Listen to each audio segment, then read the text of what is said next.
myself, Pankaj Jain, Assistant Professor Law, PCS government PG college Dhamtari Chhattisgarh. आज मैं विधि भाग 1 द्वितीय सेमेस्टर के छात्र छात्राओं को उनके पाठ्यक्रम हिंदू विधि के अंतर्गत एक महत्वपूर्ण टॉपिक अव्यस्तता एवं सुरक्षितता अधिनियम 1956 के बारे में प्रकाश डालना चाहूँगा। पिछले भाग 1 के अंतर्गत मैंने आपको अव्यस्तता और सुरक्षितता अधिनियम में 3 प्रकार के संरक्षक के बारे में बताया। प्राकृतिक संरक्षक अर्थात पिता, माता और पति। दूसरा, वसीयत द्वारा नियुक्त संरक्षक अर्थात पिता के द्वारा या माता के द्वारा या विधवा के द्वारा नियुक्त वसीयत संरक्षक। और तीसरा, न्यायालय द्वारा नियुक्त संरक्षक या घोषित संरक्षक के बारे में इसी एक्ट के पिछले भाग 1 में मैंने आपको बताया। आज मैं आपको इन्हीं 3 संरक्षकों के अधिकार के बारे में प्रकाश डालना चाहूँगा। नंबर 1, प्राकृतिक संरक्षक के अधिकार। जैसा कि मैंने आपको बताया था कि प्राकृतिक संरक्षक बनने का पहला अधिकार पिता को होता है। पिता यदि सक्षम हो, अहिंदू न हो, तो पिता ही पहला उसका बच्चे का प्राकृतिक संरक्षक है। और पिता के अक्षम होने पर या अहिंदू हो जाने पर, सन्यासी हो जाने पर संरक्षकता का दूसरा अधिकार माता के पास होता है। यहाँ हम देखेंगे कि प्राकृतिक संरक्षक को कौन कौन से अधिकार प्राप्त है। धारा 8 में बताया गया है कि अवयस्क के प्राकृतिक संरक्षक को निम्नलिखित अधिकार अधिनियम ने प्रदान किए हैं। पहला, अवयस्क के लाभ और संपत्ति के लिए कार्य। अवयस्क का जो प्राकृतिक संरक्षक है वह केवल अवयस्क के लाभ के लिए कार्य करेगा, अवयस्क के फायदे के लिए कार्य करेगा और ऐसा कार्य करेगा जो उसकी संपत्ति का संरक्षण कर सके। मतलब प्राकृतिक संरक्षक का जो भी कार्य होगा वो अवयस्क के हित में होना चाहिए। दूसरा, अवयस्क की संपत्ति का ट्रांसफर प्राकृतिक संरक्षक नहीं कर सकता। इस संबंध में कहा गया है कि न्यायालय की अनुमति के बिना अवयस्क का प्राकृतिक संरक्षक अवयस्क की जो अविभाजित संपदा है उसके किसी भी भाग का विक्रय, विनिमय, दान, बंधक या अन्य किसी भी प्रकार से स्थानांतरण नहीं कर सकता। दूसरा, न्यायालय की अनुमति के बिना कोई भी प्राकृतिक संरक्षक अवयस्क की अविभाजित संपदा को 5 वर्ष से अधिक अवधि के लिए पट्टे पर नहीं दे सकता या जिस तारीख को अवयस्क वयस्क हो रहा है उस अवधि से 1 वर्ष की अधिक की अवधि के लिए पट्टे पर नहीं दे सकता। यदि उसे इस तरह पट्टे पर देना है तो न्यायालय की अनुमति लेना अनिवार्य है। तीसरा, संरक्षक द्वारा या अन्य व्यक्ति द्वारा किया गया दावा। यदि संरक्षक के द्वारा अवयस्क की संपत्ति के संबंध में यदि कोई कार्य किया जाता है या कोई स्थानांतरण किया जाता है तो ऐसी स्थिति में अवयस्क या उसकी ओर से दावा करने वाला व्यक्ति यदि किसी प्रकार से आपत्ति करता है तो ऐसी स्थिति में संरक्षक द्वारा किया गया जो कार्य है या हस्तांतरण है वो शून्य करनी माना जाएगा। मतलब यदि अवयस्क या उसकी ओर से दावाकृत व्यक्ति के द्वारा संरक्षक द्वारा किए गए किसी कार्य के प्रति आपत्ति दर्ज की जाए तो वह कार्य शून्य करनी माना जाएगा। चौथा, न्यायालय की अनुमति के बिना वो उपधारा 2 के अंतर्गत कोई भी ट्रांसफर नहीं कर सकता। उपधारा 2 में जो 2 प्रकार की बातें दी गई है ऐसा कोई भी कार्य वो न्यायालय की अनुमति के बिना नहीं कर सकता। ये प्राकृतिक संरक्षक के दायित्व है और उसका अधिकार यह है कि वो वही कार्य करे जो अवयस्क के फायदे के लिए हो, अवयस्क के लाभ की हो। विधिक आवश्यकता के लिए वो अवयस्क की संपत्ति का ट्रांसफर कर सकता है लेकिन न्यायालय की अनुमति लेनी होगी। इसके बाद वसीयती संरक्षक के अधिकार। धारा 9 की धारा 5 में बताया गया है कि वसीयती संरक्षक को यह अधिकार है कि वे सब कार्य कर सकता है जो कार्य अवयस्क का प्राकृतिक संरक्षक कर सकता है। अवयस्क के प्राकृतिक संरक्षक अर्थात पिता, माता या पति को जो अधिकार अधिनियम ने दिए हैं वही सब अधिकार वसीयती संरक्षक को भी प्रदान किए गए हैं। अतः वसीयती संरक्षक वह सभी कार्य अवयस्क की ओर से कर सकता है जो कार्य प्राकृतिक संरक्षक कर सकता है। वसीयती संरक्षक के अधिकार पर दो प्रकार से प्रतिबंध लगाए गए हैं।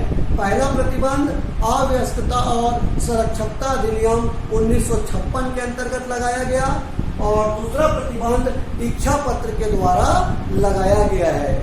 वसीयती संरक्षक पर इस अधिनियम के द्वारा जो मुख्य प्रतिबंध लगाया गया है वह यह है कि वसीयती संरक्षक बिना विधिक आवश्यकता के अवयस्क की संपत्ति का बंधक, विक्रय, दान या अन्य किसी भी प्रकार से ट्रांसफर नहीं कर सकता या उसको पट्टे पर नहीं दे सकता।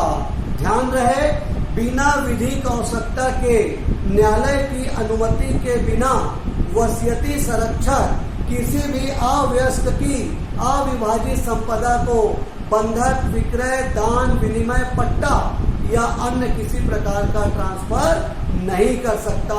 धारा 9 की उपधारा 5 में बताया गया है। वसीयती संरक्षक को किन किन आधारों पर हटाया जा सकता है? नंबर 1, दुरुपयोग। क्योंकि वसीयती संरक्षक का कार्य एक तरह से न्यास की तरह है, अतः यदि वो अपने पद का दुरुपयोग करता है तो उसको अपने पद से हटाया जा सकेगा। दूसरा, कर्तव्य पालन में प्रमोद, मतलब उससे जो कर्तव्य पालन में यदि वह कोई त्रुटि करता है, अपने सौंपे गए दायित्व का सही तरीके से पालन नहीं करता, तो वसीयती संरक्षक को पद से हटा दिया जाएगा। देखभाल में त्रुटि, वसीयती संरक्षक यदि अवयस्क की सही तरीके से देखभाल नहीं करता, उसके हित के विपरीत यदि कोई हित रखता है, तो ऐसी स्थिति में भी उसे पद से हटा दिया जाएगा। नंबर 4, संरक्षक का दिवालिया होना। यदि वसीयती संरक्षक स्वयं दिवालिया हो जाए तो ऐसी स्थिति में उसको संरक्षक के पद से हटा दिया जाएगा। 5वां, न्यायालय के क्षेत्राधिकार के बाहर निवास।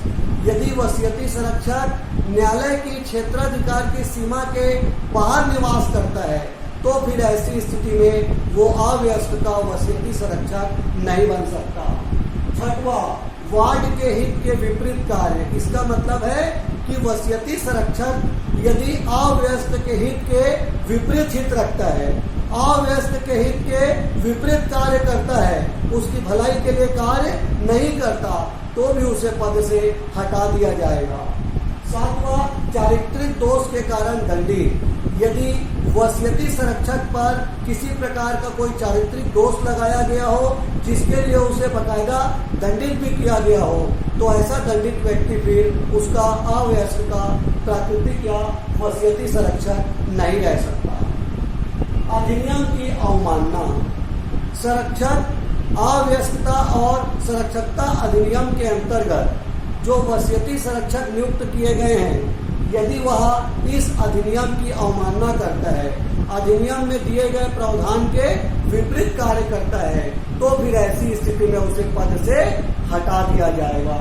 इस प्रकार धारा 9 की उपधारा 5 में स्पष्ट है कि वसीयती संरक्षक को भी वे सब अधिकार, वे सब शक्तियां प्राप्त है जो प्राकृतिक संरक्षक को प्राप्त है, और उसके अधिकार पर एक महत्वपूर्ण प्रतिबंध लगाया गया कि वो बिना विधिक आवश्यकता के, बिना न्यायालय की अनुमति के अवयस्क की किसी अविभाजित संपत्ति को ट्रांसफर, विक्रय, दान, पट्टा आदि नहीं कर सकता।